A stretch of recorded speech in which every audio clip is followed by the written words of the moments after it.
እንደገና ፓብሎ በዚህኛው እጁን ይዞት በዚህኛው እጁ እንደገና ዝቅ አድርጎት እኔ የቫር ዳኞች ከተቆሙት በኋላ ክሪስ ካቫና በዛ ደቂቃ ሁሉ መቆየታቸው አስገርሞኛል።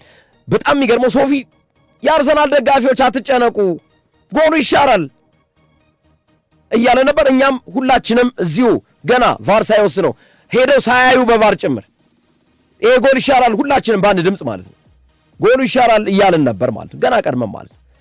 ግን ይህ ሲባል ደግሞ አንዳንድ አድማጮች የሚያነሱት ነገር አለ። በእንግሊዝ ፕሪሚየር ሊግ ዳኝነቱ ወጥ አይደለም። እሱ ላይ እስማማለሁ። የወጥነት ክፍተት አለ። ዳኞች የሚወስኗቸው ውሳኔዎች ላይ የወጥነት ክፍተት አለ። ስለ ትናንቱ ስፔሲፊክሊ ከተናገርን ግን በጣም ግልጽ የሆነ ፋውል ነው። ራያ ላይ ፋውል ተሰርቷል። ያ ጎል ቢጸድቅ እስካሁን ድረስ በጣም ይገርመኝ ነበር እኔ። ግን ዳኞቹም ህጉን ነው የተገበሩት። ትክክለኛ ውሳኔ የወሰኑት ምንም የሚያጨቃጭቅ የሚያከራክር አይደለም።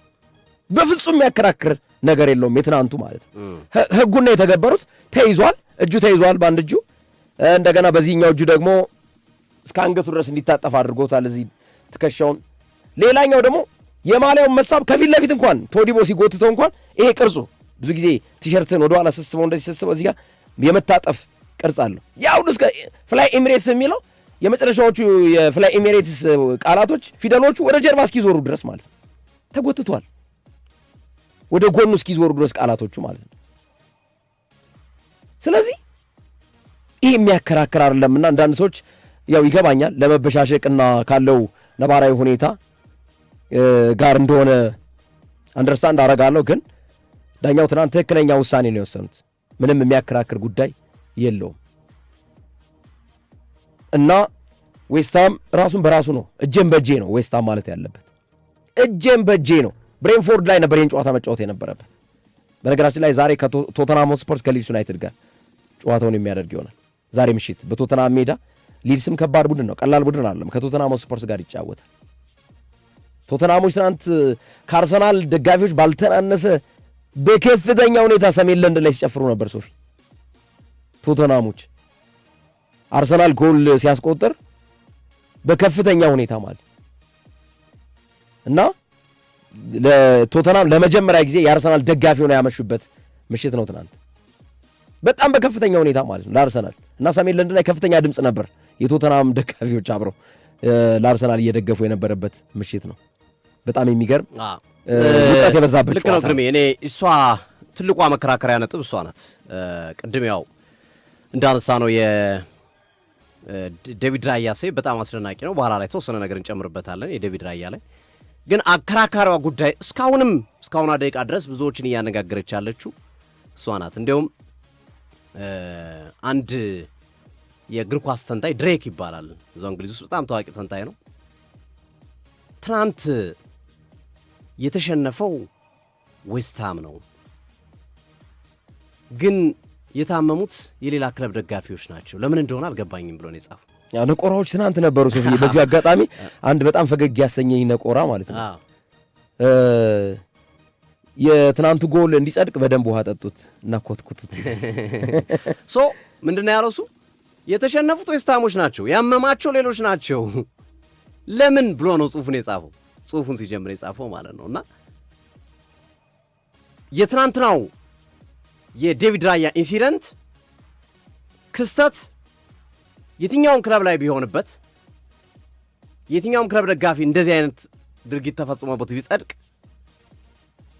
የመቀማት ስሜት ያለው ወይም ደግሞ የዘረፋ ስሜት ያለው ዳኝነት ነው የሚሆነው። ዳኝነት ሳይሆን ዘራፊነት ነው የሚሆነው የውሳኔ ቢወሰን።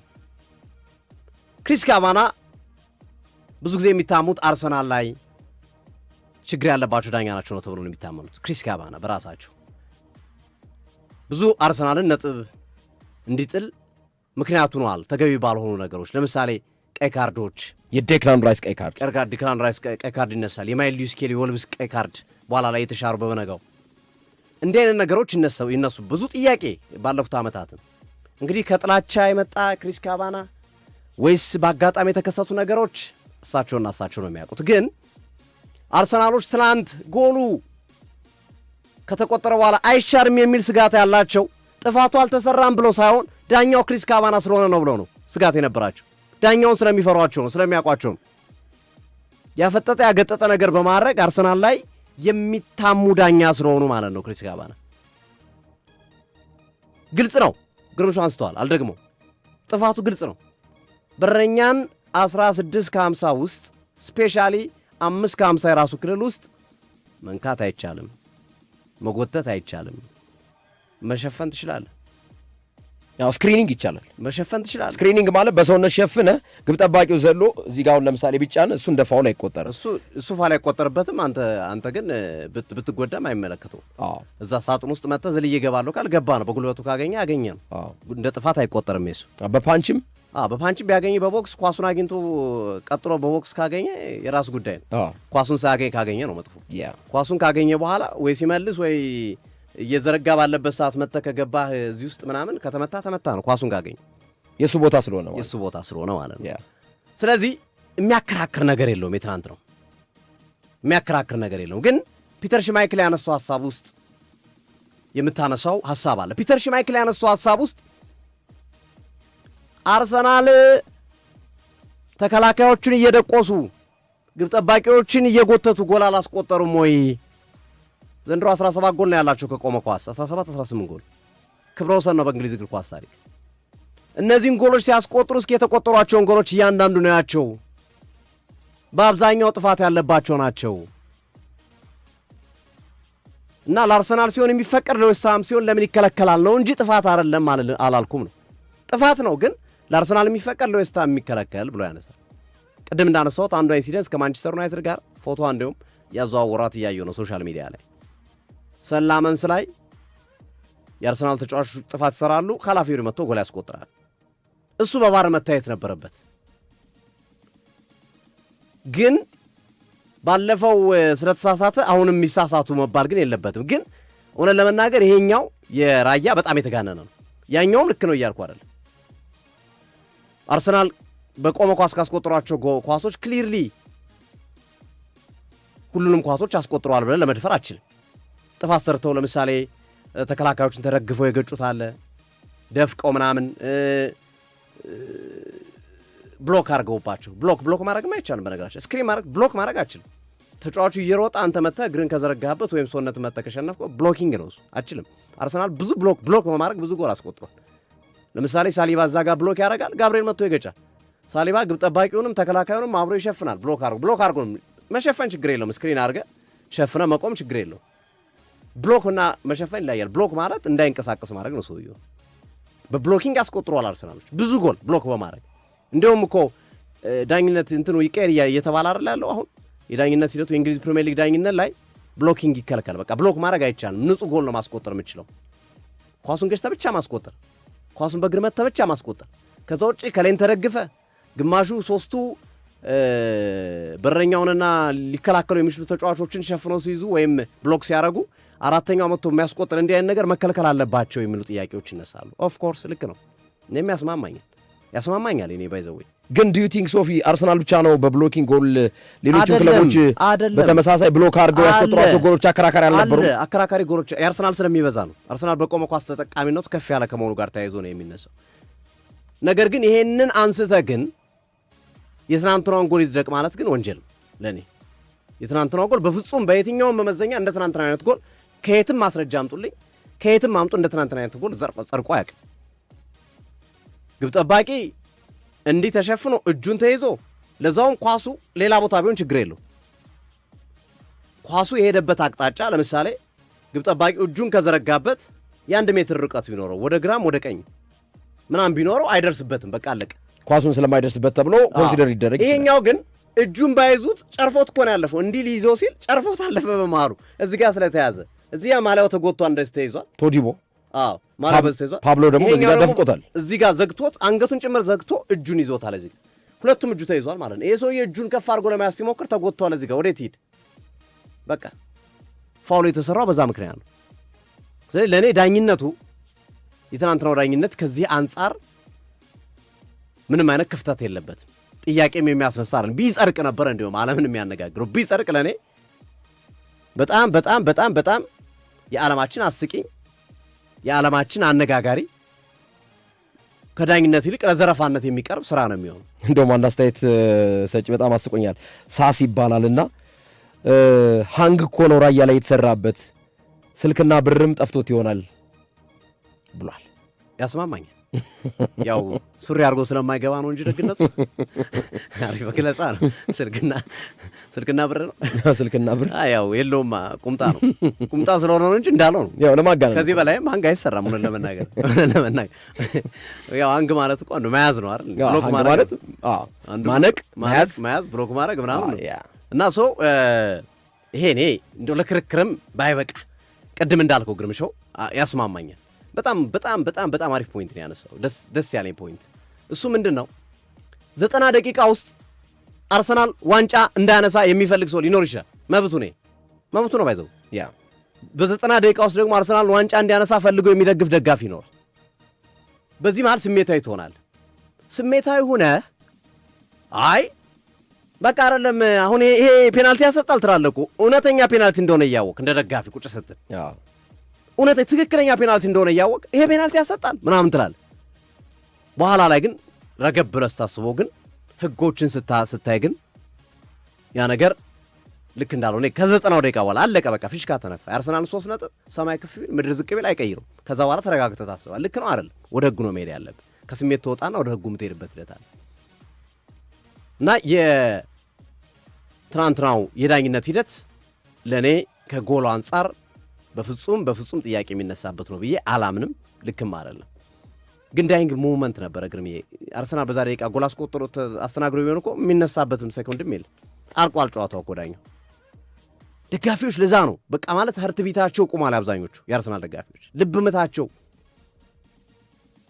በከፍተኛ ሁኔታ እየመታ ነበር። አንዳንዶች እንዲያውም ይህንን ሙቭመንት ሲገልጹት ላይክ የሬሳ ሳጥን ውስጡ ነው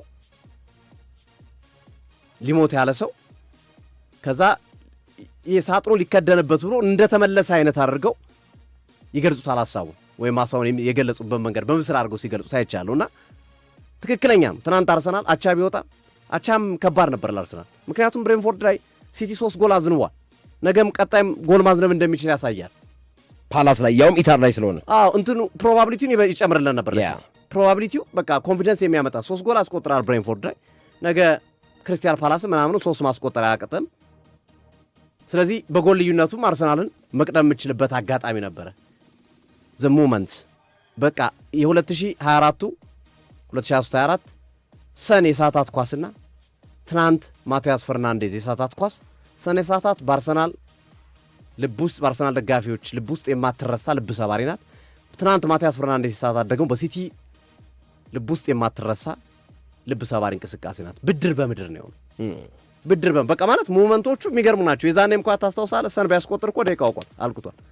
ትናንት ማቲያስ ፈርናንዴዝ አስቆጥሮ ቢሆን ራያ ላይ አርሰናል ኢቭን ላይ አስቆጥር አቻም ላይ ያወጣ የሚችልበት እድል ነበረ። ከዛ አንጻር ነው የምንመለከተውና ይሄ ጉዳይ በትልቁ የሚነሳ ነው። ዴቪድ ራያ የእንግሊዝ ፕሪሚየር ሊግን ለሶስተኛ ጊዜ የወርቅ ጓንቱን መሸለም ችሏል። ለሶስተኛ ጊዜ ብቻው ማለት ነው። አምና ነው ታቻምና ከማቲያስ ሴልስ ጋር ተጋርቷል። ኖቲንጋም ፎረስቱ ግብ ጠባቂ ጋር 13 ስክሪንሺት አድርጎ ከዛ ውጭ ግን አሁንም ብቻውን ነው። ዶናሩማ ሊጋራው ይችላል ተብሎ ተጠብቆ ነበር። ትናንት ክሊንሺት ስላስመዘገበ አይደርስበትም ከዚህ በኋላ ቀጣዩን 3ቱን ዶናሩማ ቢያደርግ ይዞ እንኳን ቢወጣ 16 መሰለኝ የሚደርስ። ስለዚህ 18 ስለደረሰ ራያ ነገሩ አበቃ ማለት ነው። የክሊንሺቱ ጉዳይ ማለት ነው። እና ዴቪድ ራያን ጃንሉጂ ቡፎን ግዴላችሁም ለዚህ ልጅ ባላንዶር ይሰጡ ኮንሲደር አርጉት ቢያንስ ነው ያለው።